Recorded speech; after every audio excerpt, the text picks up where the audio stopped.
Hello dear viewers, ഇന്ന് അടിപൊളി ഒരു റെസിപ്പി ആയിട്ടാണ് ഞാൻ വന്നേക്കുന്നത്. ഇന്ത്യൻ അല്ല, അങ്ങ് ദൂരെ ജർമ്മനിയിൽ.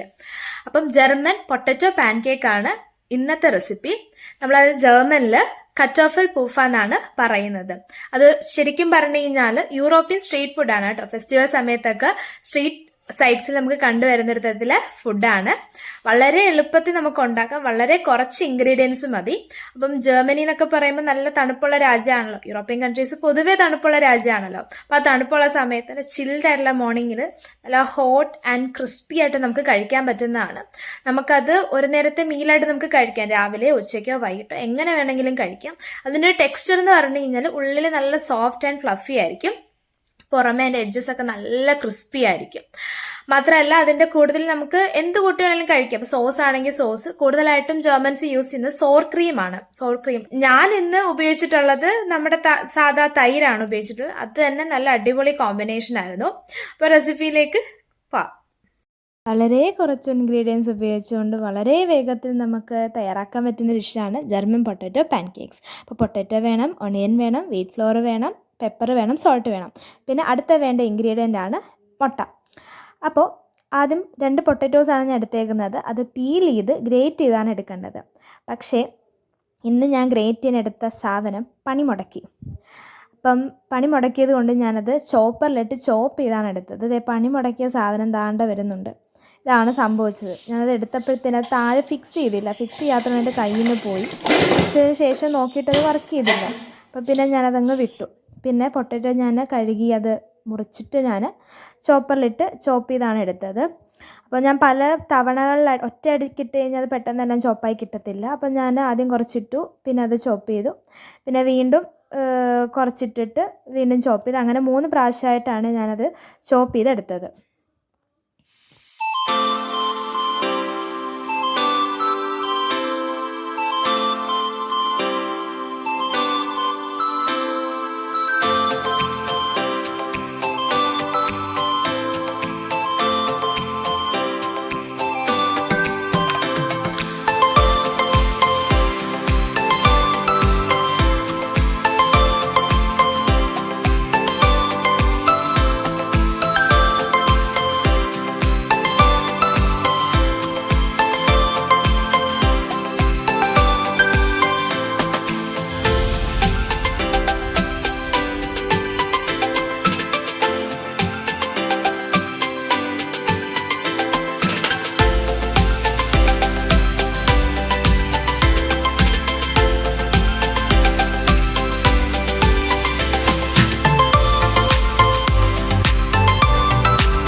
നമ്മുടെ പൊട്ടാറ്റോസ് എല്ലാം നല്ല രീതിയിൽ ചോപ്പായിട്ട് വന്നിട്ടുണ്ട്. ദേ ഇങ്ങനെയാണ് അവസാനം ഇത് കിട്ടുന്നത്.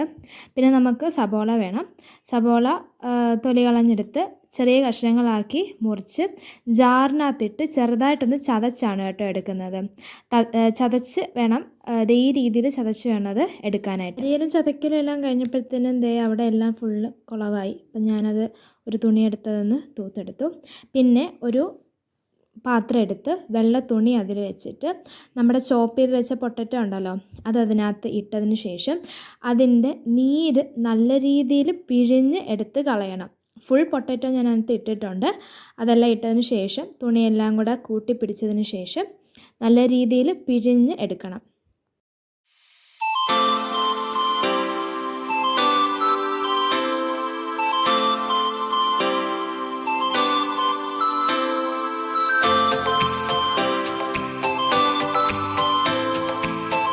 പിഴിയുന്ന സമയത്ത് കണ്ടോ അതിന് നീരാണ് ഈ പോകുന്നത്. ഈ നീര് നമ്മൾ എടുത്ത് കളയുകയാണ് ചെയ്യുന്നത്. നമ്മൾ പ്രത്യേകിച്ച് ഉപയോഗിക്കുന്നൊന്നുമില്ല. നീര് നല്ലപോലെ പിഴിഞ്ഞതിന് ശേഷം നല്ല രീതിയിൽ പിഴിഞ്ഞെടുക്കണം.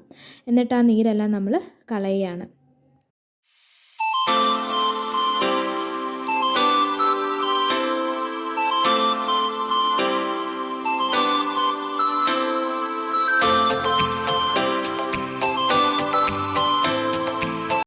ഇതാണ് നമുക്ക് കിട്ടിയ നീര് കേട്ടോ. നമ്മളത് കളയുകയാണ്.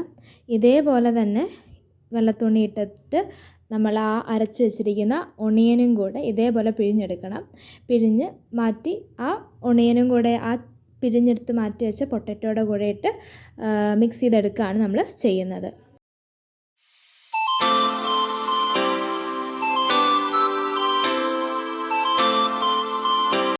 അപ്പോൾ നീര് മാറ്റി വെച്ചിരിക്കുന്ന കിഴങ്ങിനകത്തോട്ടും ഒണിയനകത്തോട്ടും 2 സ്പൂൺ മൈദപ്പൊടി, ഇച്ചിരി കുരുമുളക് പൊടി, ആവശ്യത്തിനനുസരിച്ച് ഉപ്പും കൂടെ നമ്മൾ ചേർക്കുന്നുണ്ട്. പിന്നെ അതിലേക്ക് നമ്മൾ ഒരു മുട്ട പൊട്ടിച്ചൊഴിക്കണം. മുട്ട പൊട്ടിച്ചൊഴിച്ചതിന് ശേഷം നല്ല രീതിയിൽ നമ്മൾ കൈ കൊണ്ട് കുഴച്ചെടുക്കുകയാണ് ചെയ്യുന്നത്. ആദ്യം ഞാൻ സ്പൂൺ കൊണ്ട് കുഴച്ചെടുക്കാൻ നോക്കി, പക്ഷെ ശരിയായില്ല. അപ്പോൾ ഞാൻ കൈ കൊണ്ട് തന്നെ കുഴച്ചെടുത്തു. ഇങ്ങനെയാണ് നമ്മുടെ ഇൻഗ്രീഡിയൻസ് എല്ലാം കൂടെ ചേർത്ത് കഴിയുമ്പോഴത്തേക്ക് ഉള്ളത്. അപ്പോൾ സ്പൂൺ കൊണ്ട് ഇളക്കി അത് മാറ്റി വെച്ചിട്ട് ഞാൻ പിന്നെ കൈ കൊണ്ട് നല്ല രീതിയിൽ ഇളക്കിയെടുക്കുകയാണ് ചെയ്തത്.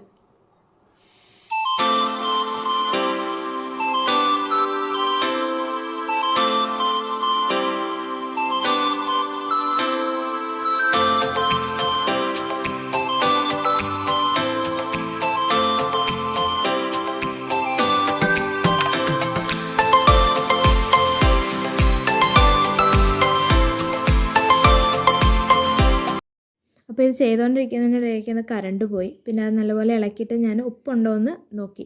അപ്പോൾ ഉപ്പ് ഇച്ചിരി കുറവുണ്ടായിരുന്നു. അപ്പം ഞാൻ കുറച്ചും കൂടെ ഉപ്പ് ഞാൻ എടുത്ത് ആഡ് ചെയ്ത് ഇടുന്നുണ്ട്.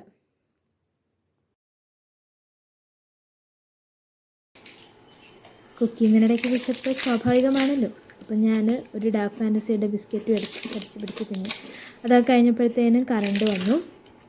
ഇതാണ് നമ്മുടെ ഫൈനൽ ആയിട്ട് നമുക്ക് കുഴച്ചെല്ലാം ശേഷം കഴിഞ്ഞ് കിട്ടുന്നത്.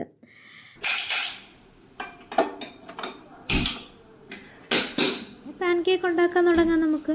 അപ്പോഴത്തേനും പാൻ ചൂടാക്കി എണ്ണ ഒഴിച്ചതിന് ശേഷം നമ്മുടെ ആ ബാറ്റർ ഉണ്ടല്ലോ അതിങ്ങനെ സ്പൂൺ കൊണ്ട് എടുത്തൊന്ന് ജസ്റ്റ് അതിനകത്ത് തന്നെ വെച്ചൊന്ന് അമക്കി കൊടുത്താൽ മതി കേട്ടോ. പ്രത്യേകിച്ച് ഷേപ്പൊന്നും വേണ്ട, ജസ്റ്റ് അത് വെച്ചിട്ടൊന്ന് അമക്കി കൊടുത്താൽ മതി. എന്നിട്ടൊന്ന് അടച്ച് വെക്കണം. പിന്നെ 2 സൈഡും തിരിച്ചിട്ട് കഴിയുമ്പോഴത്തേന് നമ്മുടെ പാൻ കേക്ക് റെഡിയായി. എണ്ണ ആയതുകൊണ്ട് ഞാനതൊരു ടിഷ്യൂ പേപ്പറിനകത്തോട്ട് വെച്ചിട്ടാണ് കേട്ടോ എടുക്കുന്നത്. പ്ലേറ്റ് എടുത്തിട്ട് ടിഷ്യൂ പേപ്പർ വെച്ചു അതിനകത്തോട്ടൊന്ന് വെച്ചെടുക്കുകയാണ് ഞാൻ ചെയ്തത്.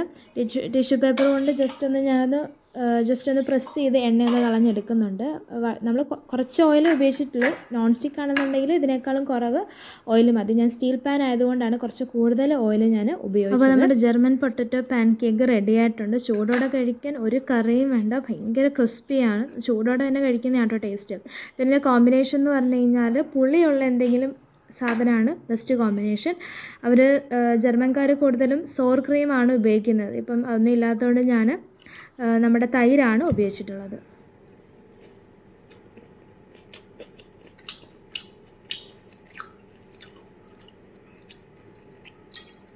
അപ്പോൾ സംഭവം സൂപ്പറാണ്, ഒരു രക്ഷയില്ലാത്ത ടേസ്റ്റാട്ടോ. നമുക്ക് ഒരു നേരത്തെ ആഹാരമായിട്ട് കഴിക്കാം.